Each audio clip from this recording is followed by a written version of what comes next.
మోకాలు నొప్పులు అనేది నిజంగా ప్రాణాంతకమైన వ్యాధి అంటారా? లేదండి.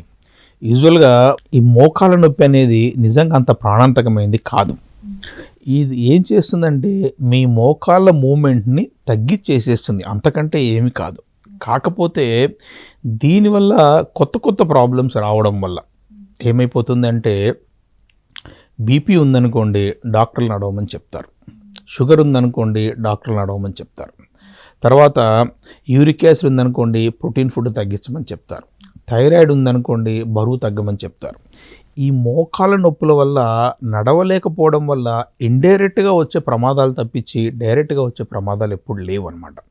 మ్యాక్సిమం ఏం చేస్తుందంటే మీ కార్టిలేజ్ని పూర్తిగా తీసేసి మీరు నడవకుండా ఒకే ప్లేస్లో కూర్చునేటట్టుగా చేస్తుంది. దీనివల్ల వచ్చే indirect effects they will be misleading. అంటే ఏమంటారంటే దానివల్ల ప్రాణాంతకం అయ్యే సిచ్యువేషన్ రావచ్చు. కొంతమందికి షుగర్ కంట్రోల్లోకి ఉండకపోవచ్చు, తర్వాత బీపీ పెరిగిపోవచ్చు, థైరాయిడ్ పెరిగిపోవచ్చు. లాంగ్ స్టాండింగ్గా కానీ ఇమీడియట్గా వచ్చే ఎఫెక్ట్స్ అయితే లేవు. మోకాలు నొప్పులకి ప్రాణాంతకానికి సంబంధం లేనే లేదు, అంత భయపడాల్సిన అవసరం లేనే లేదు.